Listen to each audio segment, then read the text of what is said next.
TVU Noticias Tarde. Hola, ¿qué tal? ¿Cómo están? Muy buenas tardes. Bienvenidos y bienvenidas a este lunes 8 de mayo, el día después de las elecciones del proceso constitucional. Bastantes informaciones nos dejó, ¿cierto? Estas elecciones, 3 representantes de la región del Biobío participarán de esta segunda fase del proceso constitucional que busca una nueva Carta Magna para Chile. Pero todo esto se va a decidir en diciembre, en el plebiscito de salida.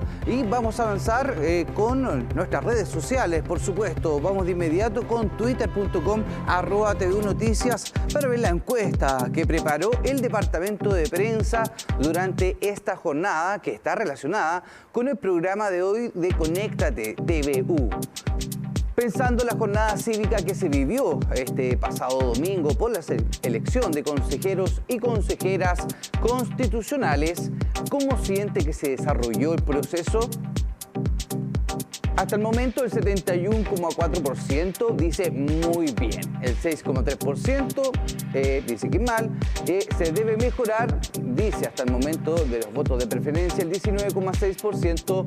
Otra visión, ahí usted puede opinar, comentar y compartir, por supuesto, esta votación. En Conéctate TVU vamos a estar dando los resultados y claramente comentando sus opiniones acerca de cómo fue el proceso de sufragio, ¿cierto? De elecciones, no solamente acá en Concepción, sino en toda la región del Biobío y, por supuesto, de todo el país. Vamos con información en educación porque la semana pasada les informamos sobre el anuncio del Ministerio de Educación sobre la reactivación de la recuperación educacional 2023. Esto en un plan del marco de tutorías para la educación. Todo esto en detalles de la periodista en terreno, Javiera Sangüesa. Javiera, ¿cómo estás? Muy buenas tardes. Hola, ¿qué tal? Durante esta jornada en la Facultad de Educación de la Universidad de Concepción se presentó el Plan de Tutorías 2023 que ya se estaba realizando el año pasado, pero lo que buscan las autoridades de la zona es aumentar la cantidad de tutores, tutoras para ayudar a las brechas que hay en educación, sobre todo pensando en la pandemia de COVID-19 2020-2021 que claramente dejaron diferentes brechas, entre ellas la lectura y también la comprensión. Para eso ya estamos junto a la Seremi de Educación, Elizabeth Chávez, para conocer más sobre este plan de tutorías 2023. Hola Seremi, junto con preguntarle cómo está, si nos puede explicar más de qué se trata este plan. Bueno, muy buenos días, estoy bastante bien, muy contenta hoy día, haciendo el lanzamiento aquí en esta gran Universidad de Concepción del Plan Nacional de Tutorías que tenemos como Ministerio de Educación y que tiene 2 ámbitos. Una es la tutoría que donde los estudiantes, ¿cierto?, en práctica de pedagogía van a tener la opción de poder apoyar en lectura, en escritura a estudiantes que tengan algún rezago en esa área, por supuesta previa autorización de la familia. Tenemos desde el año pasado experiencias en ello. Y la segunda, que son las tutorías comunitarias. En estas tutorías estamos invitando a la comunidad a integrarse a este proceso de apoyo a niños y niñas que tienen este rezago lector. Esta es una opción que tiene que ver con esta transformación de la educación en un ámbito, como muy bien dice el ministro de Educación, que no es solo responsabilidad del Ministerio de Educación, la educación de niños, niñas y jóvenes, sino también de la comunidad completa. Por lo tanto, invitamos a profesores que están jubilados, a toda persona que tenga este bichito de poder aportar y apoyar a niños y niñas. Para eso, te cuento que se tienen que inscribir en una página, que tienen que ser mayores de 18 años, no tener antecedentes, cumplir algunos requisitos que ahí la página le va diciendo. Este es un acto voluntario, dura 16 horas aproximadamente durante 3 meses y van a tener el apoyo de fundaciones que nos van a poder guiar en esta tarea. Bueno, la página web es reactivacioneducativa.mineduc.cl para las personas que nos están viendo durante esta jornada puedan formar parte de este plan de tutorías 2023. Seremi, de acuerdo a los datos también que nos entregó, el año pasado eran 230 tutores y tutoras y este año se busca a llegar a 1.700 tutores y tutoras. Si nos puede explicar más de esa meta ambiciosa que tienen y también un poco más de los orígenes de este plan de tutorías 2023, de cómo se dieron cuenta de estas brechas en la educación que hay en niños, niñas y adolescentes. Bueno, nosotros el año pasado, justamente por la pandemia, no todos los niños y niñas tuvieron las mismas oportunidades de desarrollarse educativamente, justamente en estas habilidades, en estos conocimientos. Desde ese punto de vista, a través de la Agencia de Calidad se hace una evaluación que se llama DIA, Diagnóstico de Aprendizaje. Este diagnóstico nos ha ido arrojando, ¿cierto?, el rezago lector que tienen niños y niñas de nuestra región desde segundo a cuarto básico. Por lo tanto, este plan está dirigido a estos estudiantes de segundo a cuarto básico que tienen este rezago lector, que además son niños que muchos de ellos faltaron el año pasado, por lo tanto esto también incentiva la participación presencial de niños y niñas en el establecimiento educacional. También hacemos un llamado a las familias para ello, a confiar en el proceso educativo, a los establecimientos educacionales a abrirse a esta iniciativa tan importante de que la comunidad forme parte de esta educación para niños y niñas, porque quiero mencionar que las tutorías comunitarias no reemplazan el trabajo docente. ¿Ya? Es un aporte, un apoyo. Cuando las familias no pueden, ahí vamos a estar nosotros, porque la educación es responsabilidad de todas y todas. Bueno, para conocer un poquitito más de los detalles, ¿qué universidades van a formar parte de este plan acá en la zona también? Muy bien, muy buena pregunta. Mira, aquí en este instante tenemos 4 universidades, la de Concepción, las Américas, la Católica, la Universidad Católica de la Santísima Concepción y la Universidad San Sebastián. Queremos invitar a otras también universidades o institutos de educación superior que, ¿cierto?, desarrollan esta actividad pedagógica. Por eso hoy día estamos en el proceso de inscripción para prontamente comenzar este trabajo de tutorías comunitarias. Perfecto, muchas gracias Seremi por hablar con nosotros. Esos serían entonces parte de los detalles que entregaría este plan de tutorías 2023, que vuelvo a reiterar la cifra, el año pasado eran 230 tutores y tutoras y este año se pretende llegar a los 1.700 pensando en lo que pasó en la pandemia de COVID-19 que claramente realizó esta brecha que ya se puede notar en todo lo que es la educación. Esa sería entonces la última información que hay de momento. El portal también lo vuelvo a reiterar, reactivacioneducativa.mineduc.cl, para las personas que estén interesadas en participar de aquello, pueden hacerlo a través de ese sitio web. Muy buenas tardes. Muchas gracias, Javiera, por ese informe. Claro, ahí está el sitio web disponible, entonces, tal como lo apuntaba la Seremi de Educación acá en el Biobío, este plan de tutorías del Ministerio de Educación. Volvemos a la información política, porque bastantes noticias ha dejado las votaciones que se realizaron ayer por el proceso constitucional. Pasamos a ver las imágenes que a nivel nacional dejó un solo ganador, el Partido Republicano, con 23 escaños, sí, porque hasta el momento eran 22, pero hace algunas horas se decidió que hubo un error de conteo en la región de Tarapacá, por lo cual el partido en Colchane específicamente, por lo que el Partido Republicano ahora obtiene un escaño más en el proceso constitucional, ¿cierto?, en el pleno de los consejeros y consejeras constitucionales. Los medios de la Universidad de Concepción transmitieron en vivo y en directo desde las 7 de la mañana durante toda la jornada, con distintos programas, despachos en vivo, móviles en vivo también desplegados. El matinal Siempre Juntos se desplegó en terreno, claro, para estar desde los locales de votación, donde estaba la noticia, donde desde temprano las personas llegaron. Por mi parte me tocó ser vocal de mesa y muy temprano llegaron en la mañana también las personas a asistir a estas elecciones. Bastante participación, no superó a nivel nacional las 13 millones de personas, más de 13 millones de personas que votaron para el plebiscito de salida, para cuando ganó la opción del rechazo. Alrededor de más de 12 millones de personas votaron en estas elecciones en el ámbito nacional. Y en el ámbito de la región de Biobío superó el 1.150.000 personas los votos. También llamó la atención, por supuesto, de analistas, politólogos y politólogas, la situación de los votos nulos y blancos, amplio porcentaje de nulos y blancos, y claro, la confusión de la comunidad con respecto a por quiénes votar se hacía evidente. Yo se los puedo contar porque estuve ahí y en mi mesa habían opciones para votar 400 personas en el padrón electoral. De esas 400 asistieron 316, un número importante en votación, y se repetía mucho la pregunta de por quiénes votar, cuántos eran las personas por las que uno podía votar. Claramente había desinformación en la población y también descontento con lo que estaba ocurriendo. Poca también información con lo que ha estado desarrollando la comisión de expertos y expertas que designó el Congreso, los partidos políticos propiamente tal. Pasemos también a ver cómo fue el despliegue de los medios de la Universidad de Concepción en esta etapa. Radio Universidad de Concepción, Diario Concepción, Radio Diario La Discusión, noticias.d.cl también fueron partícipes de lo que fue la transmisión, claro, en conjunta de los medios de la Universidad de Concepción.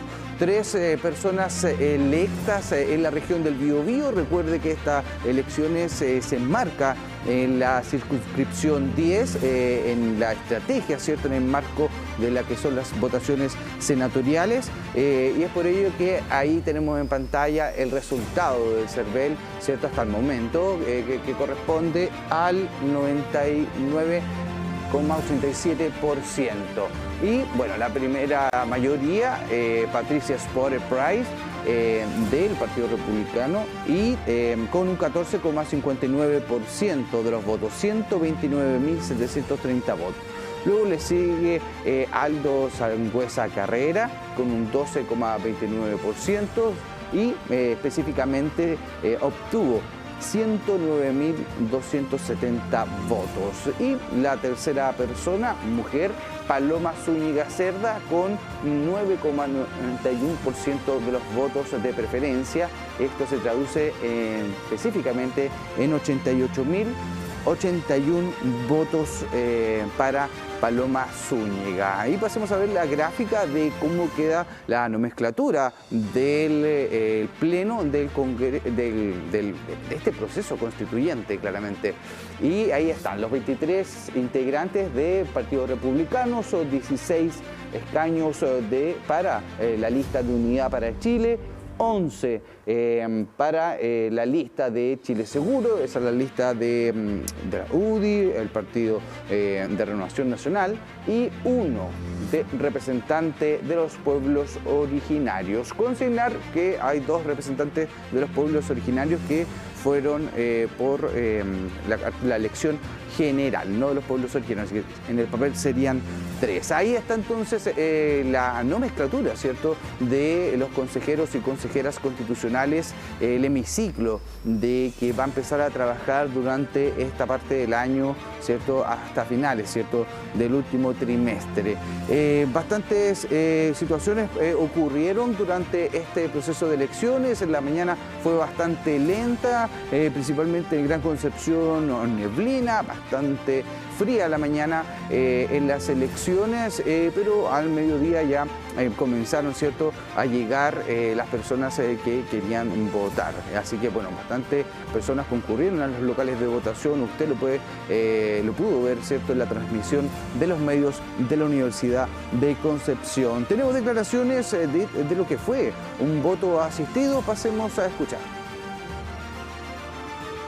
Siempre hay que cumplir con los deberes cívicos. Entonces, y yo como que yo tengo una fibrosis pulmonar, entonces me cuesta mucho respirar. Usted me ve acá con las condiciones que vengo, pero vine a cumplir un deber cívico. Ahí estaba un paciente, ¿cierto?, que padece fibrosis pulmonar y lamentablemente, claro, él fue partícipe del voto asistido. Funcionó bastante bien, por lo menos en el local de votación que pude asistir y trabajar en Juan Gregorio Lacera. Funcionó bien lo que fue el voto asistido, algo que lamentablemente no se replicó en todo el país. Ya usted conocerá las denuncias en Viña del Mar, más de 3 horas. Personas mayores estuvieron esperando en las filas y claro, no hubo respeto por las personas mayores. Lamentablemente eso fue. Otra de las situaciones que marcó la jornada fue la alta concurrencia a las comisarías policiales del país. Filas y filas de personas buscando excursarse porque seguramente estaban a más de 200, 300 kilómetros de su local de votación. Es por eso que tienen que realizar, porque el voto es obligatorio, es por eso que las filas se aglomeraron. Las personas se aglomeraron en las comisarías y claro, ahí estamos viendo una de las imágenes que es una de las comisarías acá en el centro de Concepción y claro, ahí está la larga fila, toda la cuadra. Usted dirá, pero ahí no está la comisaría. No, esa es la fila que dio la vuelta a la manzana acá en el centro benquista de personas que buscaban excusarse, ¿cierto?, de no poder asistir a votar, porque recuerde que la clase política determinó de que el voto es obligatorio. Es por ello de que también es obligatorio excusarse para, claro, evitar una multa que varía entre las 5 UTM o las 110 UTM, algo así entre 120.000 pesos y 500.000 pesos chilenos. Ahí el principal motivo, ahí lo dice nuestro generador de caracteres, fue la distancia con el local de votación, porque otro de los motivos puede ser también alguna enfermedad, licencia médica, claramente las personas mayores de 70 años también pueden excusarse de este voto obligatorio. Bueno, ahí están todos los detalles de lo que ocurrió. Tenemos también declaraciones de personas que se excusaron en la comisaría y también de votantes en el colegio San Agustín. Escuchemos. Del Tagua, la distancia, claro. Acá en la zona, ¿por qué tipo? Vine por motivos personales, por familia, sí. ¿Y ahora te encuentras viendo la página del CERVEL de comisaría virtual? Me metí en la comisaría virtual, pero se pudo hacer el trámite, pero igual tienes que validarlo acá. 2 horas llevamos, ¿cierto? 2 horas aproximadamente, ¿sí? ¿Y en tu caso cuál es la causa del... Estoy inscrito en ANCUT, Chiloé. Ahí estaba entonces las excusas, asuntos personales claramente. Y bueno, algo que se comentó mucho también en estas elecciones fue el día en que se realizan las votaciones. En otros países se avanza también en días de la semana que son utilizados para este tipo de elecciones por el nivel de traslado y también de carga que existe en un día domingo, en un día de descanso. Es por eso que se producen este tipo de cosas y también es el llamado de las comunidades, de la sociedad propiamente tal, a las autoridades a organizar mejor esto también de una manera mucho más integral, donde todos y todas podamos participar de mucha mejor manera, porque claro, ahí se ven las imágenes un amplio porcentaje de personas que no pudieron participar en estas elecciones de un proceso constitucional que es histórico y que claramente va a marcar un antes y un después en la política chilena. Y lo que marcó un antes y un después en la política chilena fue la obtención, la sorpresa del arrollador triunfo del Partido Republicano a nivel nacional. Y a nivel regional, en televisión de la Universidad de Concepción, hablamos vinieron para acá al estudio de televisión de la Universidad de Concepción, se presentaron, conversaron acerca de sus propuestas, de sus proyecciones, de sus motivos, de por qué querían ser consejeras o consejeros constitucionales en esta segunda parte, versión 2.0 de este proceso constitucional, luego, ¿cierto?, del acuerdo político tras el estallido social de 2019. Pasemos a escuchar entonces a las tres personas elegidas acá en la región del Biobío que hablaron acá con TVU. A 2, solamente a Patricia Spuerer y Paloma Zúñiga, 2 mujeres. Sí, así es, yo traté de estar en la mayor cantidad de comunas posible, era imposible visitarlas todas, eso lo sabía desde un principio, son 33 comunas, pero llegué a los lugares más recónditos. En un principio, en la primera parte de la campaña, me dediqué más a viajar hacia las afueras del Gran Concepción, y en la segunda etapa, en este último mes o 3 semanas, ya nos concentramos en el Gran Concepción, y sobre todo yo participé en las ferias. Yo quería encontrarme con gente trabajadora, emprendedora, porque yo también lo soy. Así que fue mucho trabajo de calle y muchas redes sociales también, haciendo videos instantáneos, simultáneos, espontáneos, perdón. Así que con un muy buen equipo, un gran equipo que nunca habíamos trabajado juntos, gente nueva en la política, gente joven. Así que feliz por ellos, muy agradecida de ellos también. Sí, bueno, yo creo que fue una elección bastante difícil porque hubo poco conocimiento de las personas que iban al cargo, entonces hubo mucha desinformación. La gente hasta último minuto estaba preguntando por quién votar, entonces eso explicaría mucho la cantidad de votos nulos y además el descontento de la ciudadanía con, a mi juicio, la clase política. Hay mucho descontento respecto a eso, entonces creemos que hay cambios que hacer que son urgentes en materia de diálogo, en materia de conversación, y esperamos que ese sea el espíritu de este nuevo Consejo Constitucional. Ahí estaban entonces las declaraciones de 2 personas que salieron elegidas, Paloma Zúñiga y Patricia Spuerer. Así que ahí están, de Revolución Democrática, Paloma Zúñiga, y del Partido Republicano, la consejera electa Patricia Spuerer. Esperamos tener también las declaraciones de Aldo Sangüesa, que también fue electo. Vamos a cervel.cl para ver cómo está el conteo de votos, las cantidades de mesas escrutadas y los datos que nos arrojan este sitio web. Ahí está, elección Consejo Constitucional 2023, votación por el circunscripción electoral de Concepción, candidatos a elegir 3. 513 mesas escrutadas, con un total de 513 correspondiente al 100%. Ahí está, actualizado hace 23 minutos. Usted puede visitar y ver las modificaciones que se están haciendo, porque le comentábamos al principio de nuestro noticiero lo que pasó en Colchane, ¿cierto? El error de tipieo, y cambia la situación para el Partido Republicano y obtienen un escaño más, 23 escaños para integrar, ¿cierto?, el hemiciclo, el pleno del Consejo Constitucional. Ahí están las listas, está el desglose, ¿cierto?, de la cantidad de votos, el porcentaje, a qué partido pertenecen y también su sexo. Ahí está el nombre de la lista también, y en abreviado aparecen los partidos políticos. Y seguimos con reacciones con respecto a esto, esta vez desde el Poder Ejecutivo. El ministro de Hacienda, Mario Marcel, y también Camila Vallejo, vocera del gobierno del presidente Gabriel Boric, se refirieron a los resultados de las elecciones de consejeros y consejeras constitucionales 2023. La bancada del Partido Republicano ya nos reunimos hace, si no me equivoco, unos 10 días atrás para hablar sobre reforma tributaria. En esa oportunidad les pedimos que nos hicieran sus propuestas para incorporarlas dentro de este proceso de consulta en el que estamos embarcados. Así que estamos a la espera de esas propuestas, que me imagino que llegarán ahora, dado que ya una vez ya pasado el proceso electoral. Hay que decir que en estos momentos las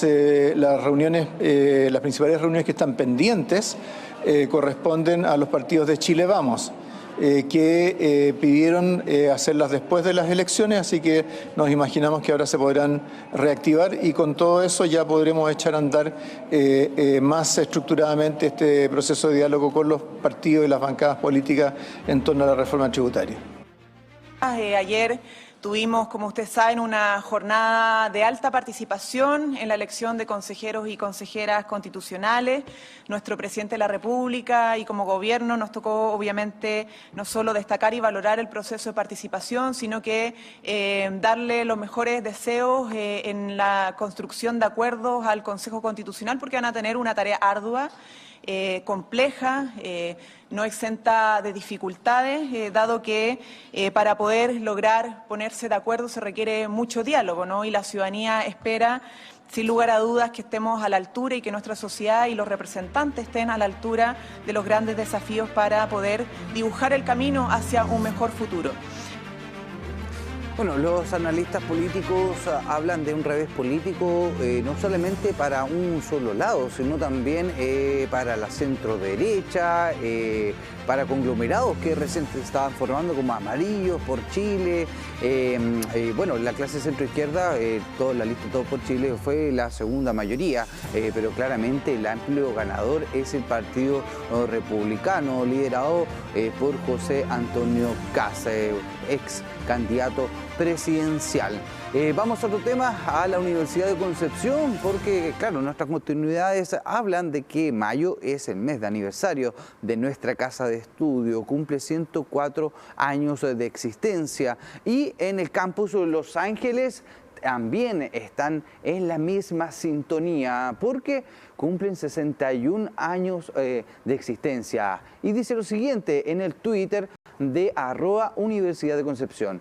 La Universidad de Concepción saluda a la comunidad universitaria que conforma nuestro campus Los Ángeles en su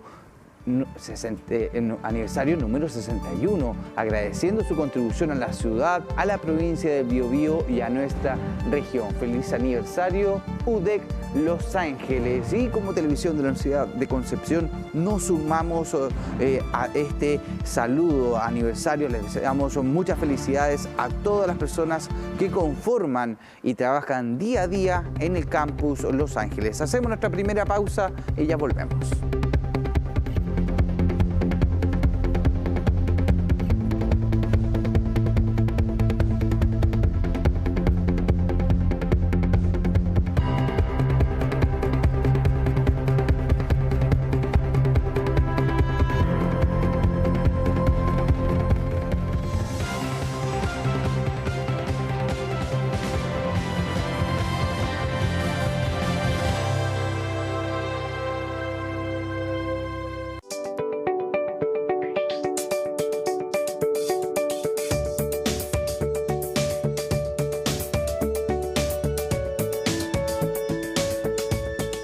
Debo destacar el voluntariado de los 3 estamentos de nuestra universidad y particularmente el de los estudiantes, apoyando a bomberos y además particularmente en las áreas veterinarias. Se puso a disposición nuevamente, en el marco de este rol público que tiene nuestra universidad, las capacidades de académicos y académicas y los profesionales que trabajan para atender a estos pacientes.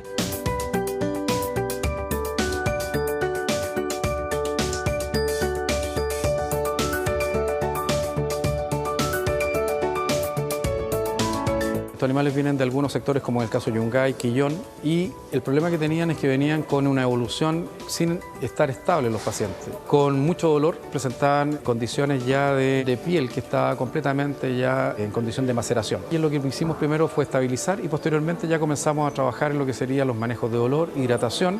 El gran resorte de trabajo que tuvimos acá fue la mantención de las 24 horas de evaluación continua y de protección que teníamos con el equipo, tanto el Ejército como el SAC. Eso nos determinó poder mantener estos animales de alta complejidad.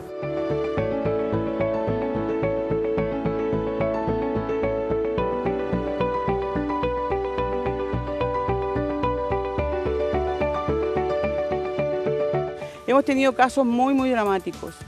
Animales quemados en un 70% de su cuerpo, pero sin lugar a duda lo que nos sigue impactando son aquellos animales que además de estar quemados son atacados por la gente. Cada animal silvestre tiene un rol en el ecosistema que es muy valioso y que nos va a ayudar a la reconstrucción del bosque nuevamente y a sopesar el intenso impacto del cambio climático global.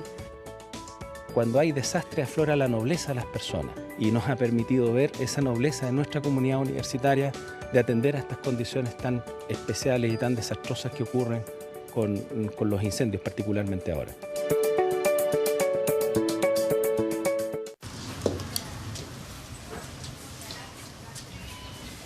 ¿Esto es fibra sintética? ¿Dijiste fibra? Cámbiate a la internet fibra más rápida y estable de Chile. Mundo, tecnología al alcance de todos. Conéctate con lo que está pasando a tu alrededor. No cabe duda que en planificación urbana estamos detrás de la infraestructura. Generalmente cuando se evalúan, por ejemplo, los mundiales de fútbol, no solamente se incorporan las instalaciones deportivas, sino además la infraestructura urbana, los desplazamientos, los transportes. Conéctate con especialistas en diversos temas. Falta que en los colegios también no solamente existan estas clases de música donde te hacen tocar flauta dulce, sino que haya más escuelas de rock. Conéctate TVU, lunes a viernes a las 21 horas, a través de nuestras multiplataformas. Conéctate TVU.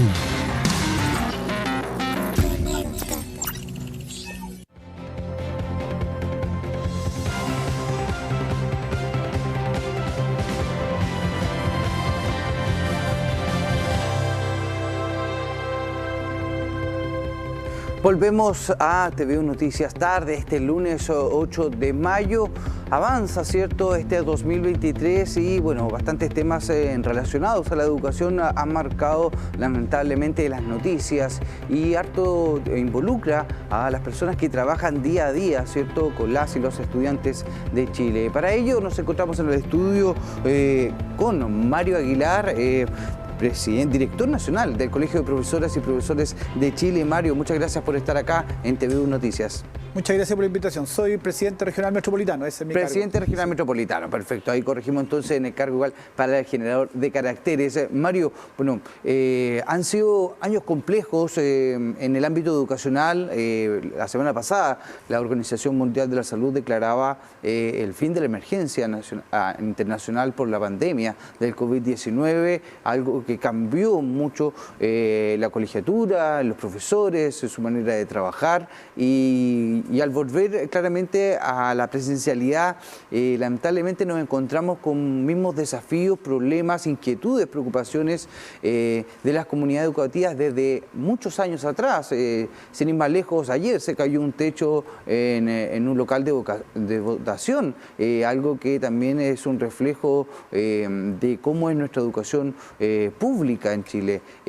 ¿Cómo ha estado el Colegio de Profesores? ¿Cómo han estado los profesores y profesoras en Chile? Hay bastantes temas que tocar, pero ¿en qué proyección están trabajando actualmente, Mario? Sí, mire, usted creo que hace una caracterización de una situación bastante crítica que hay en la educación chilena, que la pandemia agudizó y la pandemia de alguna manera puso absolutamente al desnudo, pero que son muchos de esos problemas vienen desde tiempo. Nosotros hemos venido denunciando las graves dificultades de la educación pública. El año 2019, sin ir más lejos, tuvimos una larga movilización de más de 50 días, precisamente poniendo el centro en las tremendas carencias de la educación pública. Y claro, después vino la pandemia. Yo lo defino la pandemia como la mayor crisis de la historia de la educación chilena, de la historia. Porque nunca, ni para golpes de Estado, ni para guerras civiles, ni para catástrofes naturales tremendas como los terremotos u otras, los colegios estuvieron cerrados 1 año y medio. Y eso fue lo que la pandemia nos obligó. Y por supuesto eso tiene un impacto grande, a pesar del esfuerzo tremendo que hicimos, porque hubo un tremendo esfuerzo de mis colegas, profesores y profesoras, por mantener el funcionamiento a distancia. Mire, yo ando ahora en Santa Juana, precisamente entregando una ayuda por el tema de los incendios de la escuela, en la escuela Colico Bajo. Y la conectividad, por ejemplo, en la comuna, estábamos en la municipalidad con la alcaldesa y había mala conectividad a internet. O sea, imagínense, si la municipalidad, la máxima autoridad comunal, no tiene buena conectividad a internet, ¿qué espera usted para las zonas rurales? Y esos son problemas que persisten. Pero además la pandemia agudizó fuertemente, duramente, todo el tema de convivencia, de salud mental, que ya eran problemas que se estaban presentando, nosotros ya lo habíamos reportado, ya lo habíamos denunciado, cómo aumentaban las agresiones a docentes, las agresiones entre estudiantes, la mala convivencia con apoderados muchas veces. Y eso se agudizó y el retorno a clase ha sido muy complejo. Y yo diría que hoy día hay un gravísimo problema en esa esfera al interior. Yo diría que hoy día el principal problema tiene que ver con la seguridad, con la convivencia y con la violencia. La violencia que está en la sociedad y entra a las escuelas hoy día, ya no se puede contener esa violencia. Y yo se lo digo así con toda franqueza y un poco crudo a lo mejor, pero mis colegas están realmente agobiados porque muchas veces se sienten solos, enfrentando situaciones extremadamente complejas sin los recursos, sin las condiciones adecuadas para eso. Sí, acá en Televisión de la Universidad de Concepción hemos atendido la realidad y el llamado de varias comunidades educativas, en San Pedro de la Paz, en Talcahuano, en Tumbes, también escuelas que lamentablemente en la región del Biobío en su momento fueron escuelas modulares transitorias después del terremoto del 2010 y aún lamentablemente no han sido reparadas. Luego de todo este ambiente, ¿cuál es el actual trabajo que se realiza con un gobierno de características más abiertas a la educación que los pasados gobiernos que ha tenido el Estado chileno y que, Mario, tú como representante de los profesores y profesoras en Chile, han dejado claro que hay varias puertas que están cerradas? Claro, mire, nosotros pasamos de un gobierno como el anterior donde la relación con el Ministerio de Educación era muy difícil, era muy compleja porque había claramente una percepción muy distinta del problema educacional. Durante el gobierno anterior yo diría que la educación pública fue literalmente abandonada. Se implementó un nuevo sistema con mucha desidia. Problemas graves en los colegios que usted mismo reportó, techos que se caían, plagas de ratones, colegios sin calefacción en el sur de Chile con temperaturas cercanas a 0 grados, baños insalubres, son situaciones que lamentablemente son muy recurrentes. También en el sistema particular subvencionado muchas veces hay problemas de ese tipo, se conocen menos, se destapan menos, pero también existen. Y con este gobierno la relación en el sentido de vínculo es más fluida, hay más acceso a poder conversar. Pero nosotros sí ya hemos levantado la voz respecto a que nos parece que va muy lento.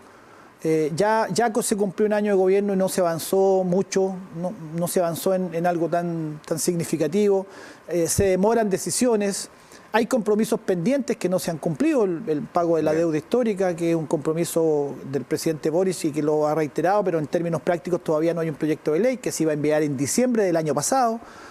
Entonces, desde el punto de vista retórico, hay una mayor cercanía en el discurso de la autoridad, teóricamente una comprensión de las posturas que el profesorado tiene, teóricamente una prioridad por la educación pública, pero en términos prácticos estamos lejos de que eso se haya implementado y en ese sentido yo sostengo que nosotros como gremio tenemos que ser siempre autónomos.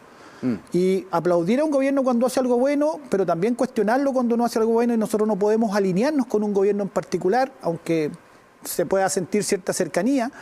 Y eso es lo que por lo menos en el regional metropolitano, que es el que me toca dirigir hoy día a mí, yo fui presidente nacional, pero hoy día ejerzo ese cargo, yo quiero recalcar mucho y hemos recalcado mucho este tema de la autonomía y de no andar con tanto abrazo con la autoridad ni tanta cercanía, sino que más bien nuestro rol, nuestro papel es exigir y develar los problemas.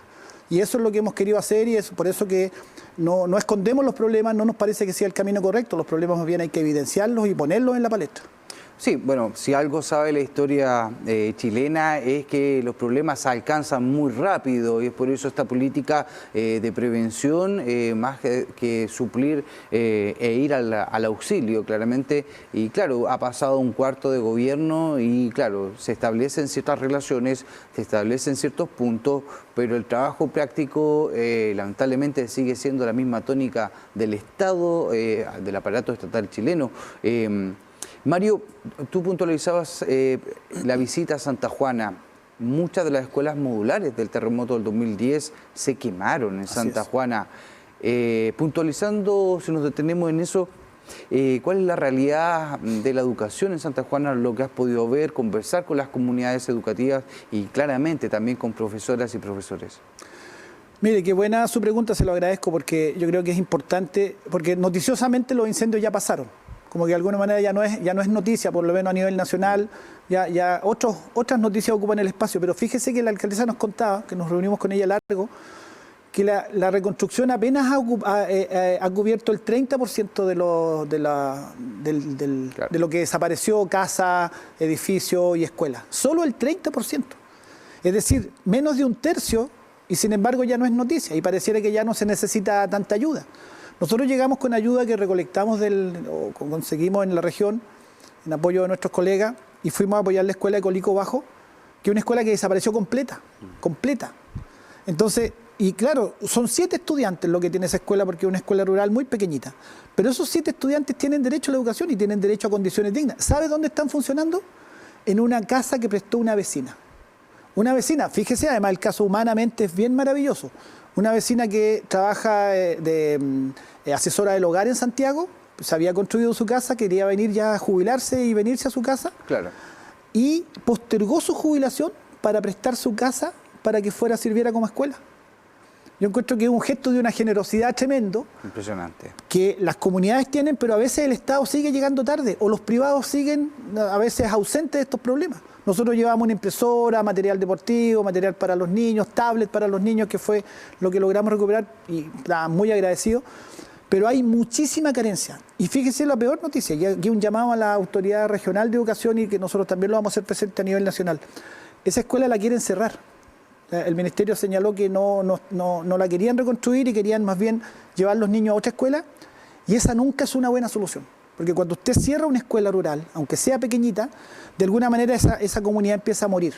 Porque la escuela rural es como el centro, ahí no solamente funciona la educación, funcionan los centros de vecinos, los clubes deportivos hacen sus reuniones, la comunidad gira en torno a la escuela. Cerrar una escuela rural es un grave daño a las comunidades y yo hago un llamado a que la escuela Colico Bajo la podamos defender. Digo nosotros como profesores, pero las autoridades tienen que hacer su parte y destinar los recursos para que esa escuela sea reconstruida. No sirve la fusión no es una buena solución, finalmente la fusión hace desaparecer, produce un impacto muy grave, muy fuerte sobre una comunidad en específico. Sí, bueno, conocimos bien de cerca las realidades de la escuela rural en Patagual, estuvimos en el inicio de año, ustedes se recordarán que lo postergaron por los incendios forestales, fue una semana después, y claramente el llamado o el miedo que tenían era perder la escuela, porque la escuela no es solamente el lugar donde los estudiantes o cierto grupo de estudiantes más reducido, porque son zonas rurales, van y están en su día, no, hay una comunidad detrás, hay familias, trabajadores y trabajadoras que crean un ambiente y una cultura donde se retroalimentan de una manera muy positiva y claro, como comunicadores tenemos el deber de informar que estas realidades ocurren lamentablemente cuando hay negligencia tanto directa como indirectamente, tanto en planificaciones urbanas como en los permisos para ciertos tipos de trabajos y producciones. Mario, para finalizar este punto, que esperamos que las autoridades atiendan este llamado, ¿cuál es la proyección para el segundo semestre de profesores y profesores en torno, en realidad, a lo que hemos estado hablando? Bueno, nosotros esperamos y hemos iniciado ahora también una puesta en alerta, por decirlo así. Nosotros en la región metropolitana ya estamos haciendo acciones de movilización, juntándonos en asambleas, porque, mire, yo diría que la situación hoy día que se está viviendo en muchas comunidades escolares es de un alto estrés, un altísimo estrés. Hoy día ser profesor es una tarea muy, muy agobiante, no solo por las exigencias, nosotros entendemos y sabemos muy bien y asumimos el desafío de recuperar los aprendizajes, recuperar todo lo que la pandemia, ¿no es cierto?, el impacto negativo de la pandemia. En eso estamos muy comprometidos, pero cuando usted tiene serios problemas de convivencia, de salud mental, cuando usted tiene problemas de seguridad, hay lugares donde a los colegas los asaltan adentro del colegio. Ha pasado. Sí. Hay lugares donde se producen verdaderas riñas y batallas campales. No se puede trabajar de ese modo. No se puede pensar en que se van a recuperar aprendizajes donde no hay condiciones básicas de convivencia, donde usted tiene baños insalubres, donde usted tiene plagas de ratones o plagas de palomas que no se atienden, pasan meses sin que esos problemas sean resueltos. Entonces, nosotros queremos exigir a la autoridad, a las distintas autoridades, estamos hablando desde las autoridades centrales, Ministerio de Educación, a las autoridades de servicios locales o sostenedores municipales o sostenedores particulares subvencionados, que se hagan cargo de su responsabilidad. Y nosotros necesitamos que nos den las condiciones mínimas. Nadie está pidiendo lujos ni cosas extraordinarias, sino condiciones mínimas. Atender a los niños con necesidades educativas especiales, que claro, hay programas de inclusión que nosotros apoyamos, van en la dirección correcta esos programas de inclusión, pero a su vez tienen que a mis colegas docentes, a los colegios, dotarlos del apoyo profesional que eso requiere, cuando usted tiene 7 niños con necesidades educativas especiales en la sala de clase, eso genera una condición compleja que también afecta o impacta sobre los otros restantes niños, y muchas veces no se tiene el apoyo. Queda en teoría la inclusión cuando usted no tiene el apoyo profesional, el apoyo material adecuado. Entonces, hay mucho que corregir y mejorar en la educación chilena, y el llamado a las autoridades. Nosotros estamos disponibles como profesores a hacer nuestra parte, pero las autoridades tienen que hacer la suya. Perfecto, ahí está el llamado. Mario Aguilar, presidente de las zonas metropolitanas del Colegio de Profesores y Profesoras de Chile, y gracias por haber estado acá en TV Noticias, dentro del marco, ¿cierto?, de una visita de entregas de, claramente, equipamiento mínimo para la educación de estudiantes de Colicó Bajo, escuela que lamentablemente fue quemada por los incendios forestales de este 2023. Mario, muchas gracias por haber estado. Ya, gracias a ustedes por la invitación.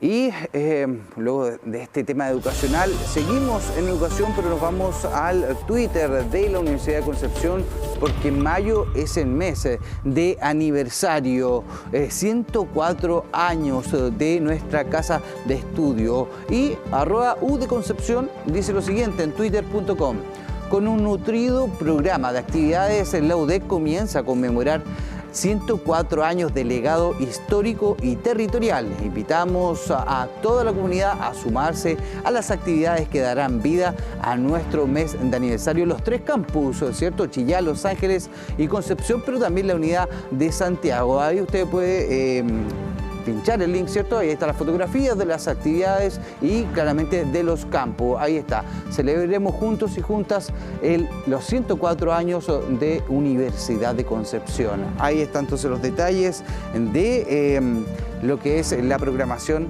de un nuevo, ¿cierto?, aniversario, más de 100 años de nuestra casa de estudio, 104 años este mes de mayo. Y seguimos entrevistas acá en TV Noticias. Ya nos acompaña Lucas Serrano, parte de este conglomerado de Observa Biobío. Lucas, ¿cómo estás? Muchas gracias por acompañarnos. Buenas tardes, un gusto estar acá. Bueno, Lucas, Observa Biobío es un grupo de personas, de profesionales, y bueno, estuve estudiando también las investigaciones que han realizado con respecto a procesos de elecciones, procesos de abstención también. Bueno, algo que ocurría cuando el voto no era obligatorio, pero bueno, pasamos las elecciones de este domingo 7 de mayo, un proceso que nos llama también la atención por varias cifras, cantidad de votos nulos y blancos, casi 1 millón de personas menos que votaron para la opción del plebiscito de salida del 2022. ¿Cuál es la radiografía que realizan desde Observa Biobío, Lucas? Bueno, primero que todo, esto es un fenómeno nuevo para nuestra política. Nosotros antiguamente teníamos voto obligatorio, pero hay que recordar que era con inscripción voluntaria. Por lo tanto, las personas decidían sí o no ser parte del padrón. Hoy día es inscripción automática y voto obligatorio. Por lo tanto, este fenómeno de tener tanto voto nulo, tanto voto blanco, es algo novedoso para nosotros. Por ponerlo en perspectiva, si el voto nulo y el voto blanco hubieran sido una lista, salen terceros ayer. Sí. Solamente lo supera el Partido Republicano y la lista del gobierno. Si no hay ningún candidato en todo Chile que le haya ganado a la opción nula en su circunscripción. Entonces eso ya te demuestra también un poco el tenor de la elección de ayer, una elección que, a diferencia de la del plebiscito, no despertaba muchas pasiones por distintas opciones, y mucha gente fue a las urnas para evitar la multa o por cumplir con el deber, pero sin tener claro por quién ir, y por lo tanto les pareció una opción válida el nulo o dejarlo en blanco. Sí, bueno, cayendo dentro del contexto de lo que es la deontología, los niveles de desinformación en las personas. Yo fui vocal de mesa y teníamos el padrón de 400 personas, delante lo comentábamos, y claro, 316 votaron, un alto número de 400 personas que están habilitadas para sufragar. Muchas preguntaron, yo creo que más de 20 o 30 personas preguntaron qué se votaba, por cuántas personas se votaba, si se elegía toda una lista. Entonces, claramente quizás eso es una pequeña radiografía de lo que es un universo de situaciones que pueden ocurrir, pero uno como comunicador también ve el nivel del despliegue comunicacional que se realizó para esta elección, más allá de la franja electoral. También hubo un proceso de las personas lo comentaban, no sé por quién votar, no los conozco. Desde Observa Bio Bio, ¿en qué se detienen frente a estos nuevos fenómenos que no se pueden comparar con otros procesos, tal como tú puntualizabas? Bueno, eso es algo con lo que vamos a tener que aprender a convivir. Si uno mira otras democracias con voto obligatorio, esto en elecciones con bajo nivel de interés o con candidatos no tan marcados o con alta desinformación, ocurre esto, alto nivel de votos blancos y nulos. Finalmente había hartos votos ayer en distintas mesas donde rayaban toda la lista y votaban por todos los candidatos de una lista, porque tampoco la forma de votar queda tan clara, estaba la duda, no solamente de, uno estaba acostumbrado a escuchar ya por quién tengo que votar, pero esta nueva duda de qué estamos votando ocurría bastante.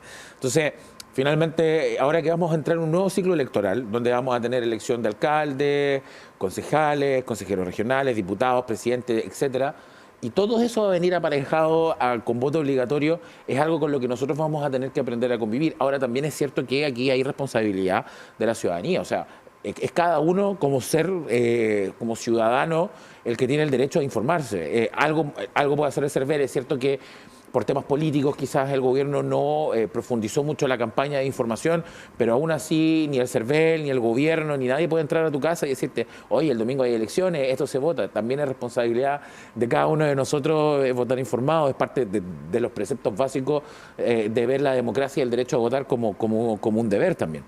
Claro, o sea, es algo que uno igual se cuestionaba, pero claro, las personas atañen el llamado a otro tipo de procesos eleccionales, tal como tú puntualizabas, es primera vez inscripción automática, es primera vez que también se conjuga con voto obligatorio, es un panorama distinto para una sociedad que está cambiando con respecto a su responsabilidad política, no están tan acostumbrados a votar en un lapsus de corto de tiempo. Es por eso también que nacen estos análisis. Y otro de los cuestionamientos, Lucas, y quizás Observa Bio Bio claramente lo tienen sobre la mesa, es la cantidad de la estrategia de la circunscripción senatorial, que es solamente 3 personas elegidas, cuando somos en la región de Bio más de 1 millón de personas.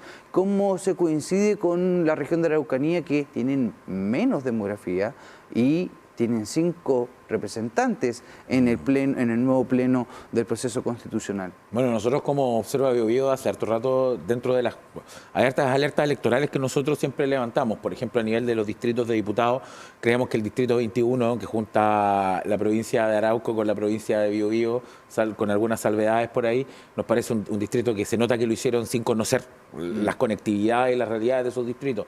Y en este caso, la región del Bio Bio se vio afectada porque cuando se hace el cambio al sistema, fin del sistema binominal, y se aumentan los cupos, la región del Bio Bio iba a quedar con 5, pero cuando sale Ñuble se nos van 2 con ellos.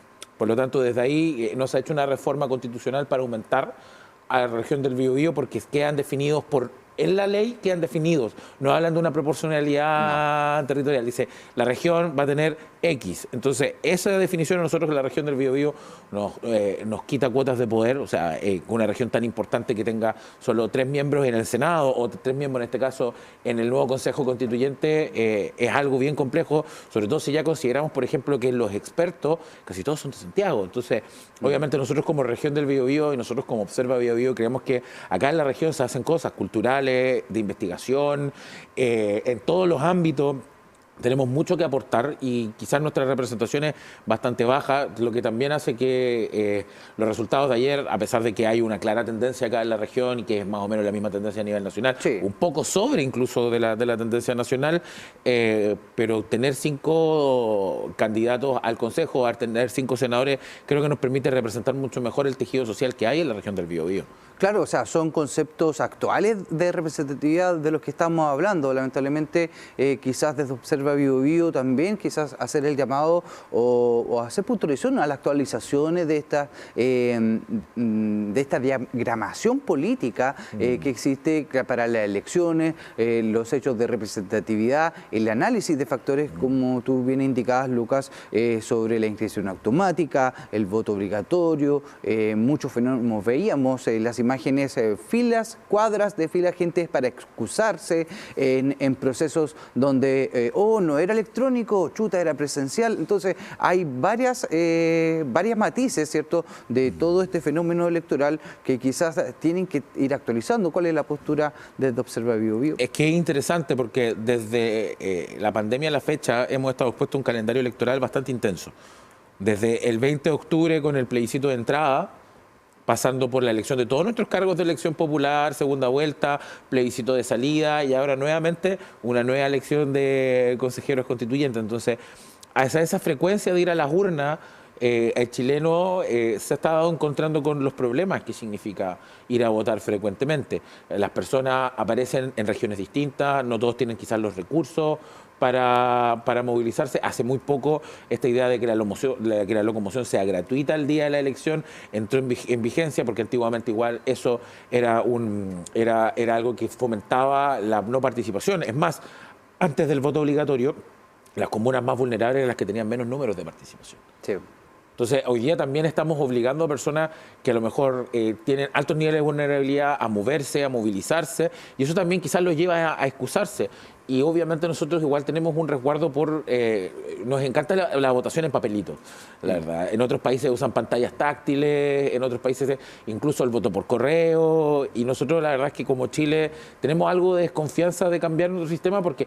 hay que ser igual justo, el sistema funciona relativamente bien. Es cierto que ayer quizás se demoraron un poquito en salir los resultados comparados con otras elecciones, pero igual a eso de las 8 o 9 de la noche ya se sabía más o menos, estaba todo claro. Hay otros países donde esto se define días después. La única corrección que hizo hoy día el CERVEL fue darle un cupo más a republicanos en una circunscripción donde estaban más o menos peleados, pero en general nosotros tenemos un buen sistema electoral, lo que hace que muchas veces no pensemos en cómo mejorarlo. Y, por ejemplo, aumentar la representación del Biobío creemos que es necesario, sin embargo, choca con una sensación nacional que es, nos cuesta aumentar la representatividad. Una de las razones por la que este proceso no tuvo 150 como el anterior, sino 50, es para no decirle a la ciudadanía, bueno, vamos a tener más cargos públicos, más gente eligiendo, porque parece ser que la sensación hoy día de la ciudadanía es tratar de limitar los cargos. La contraparte de eso es que nosotros acá en la región del Biobío por eso estamos subrepresentados. Lucas, ¿cómo analizan también el fenómeno que corre en paralelo? Posterior al estallido social y previo también al estallido social, varias luchas sociales marcaron la tónica del aumento también de la participación ciudadana. ¿En qué se traduce esto? En cabildos que en la Universidad de Concepción llevó a cabo, donde juntas de vecinos, emprendimiento, todo tipo de representatividad de nuestras áreas de la sociedad convergieron y también se pusieron a discutir temas sobre la mesa de que lamentablemente sí, son densos, es política, pero de eso se trata el cómo nos relacionamos. En algún punto tenemos que colocarnos de acuerdo y al parecer esta maña de dejar la decisión en un solo grupo también empieza a un poco a dejarse en el pasado.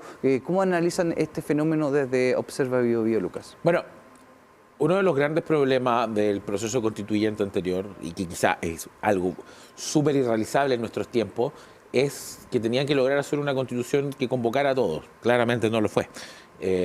Y hoy día ese es el mismo desafío que tiene este nuevo intento constitucional, donde ahora las fuerzas están hacia el otro lado.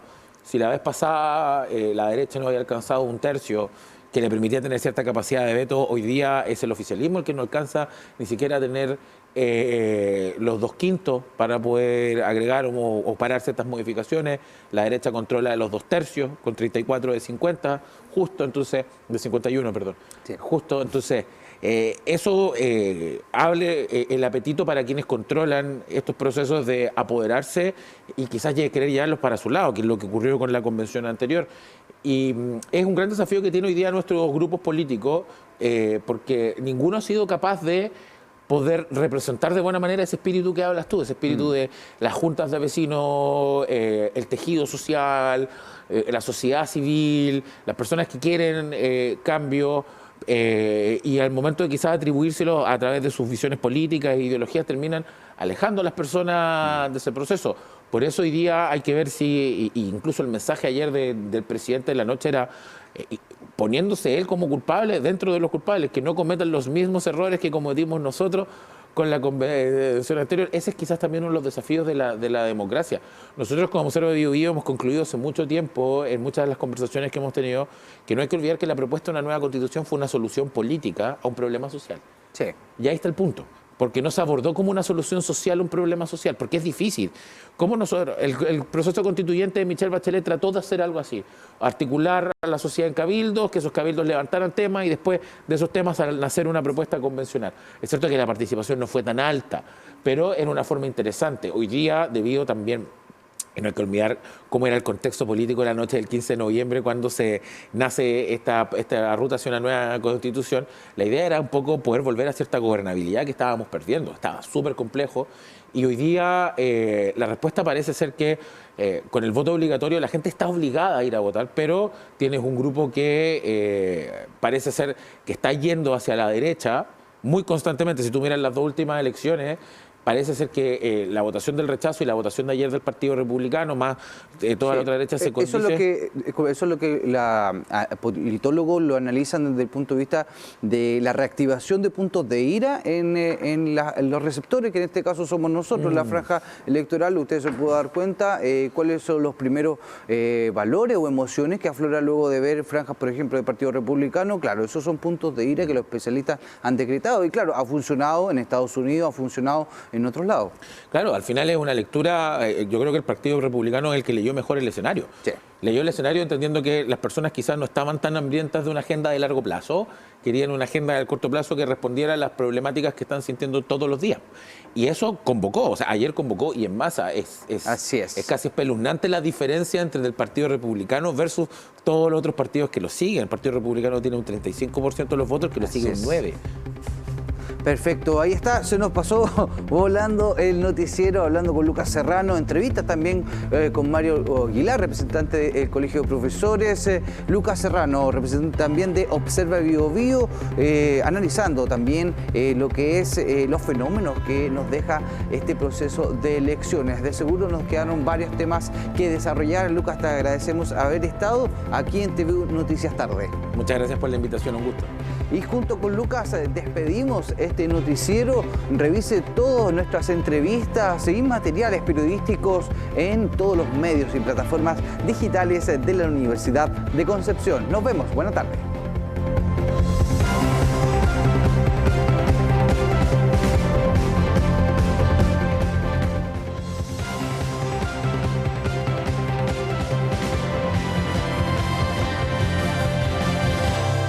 TVU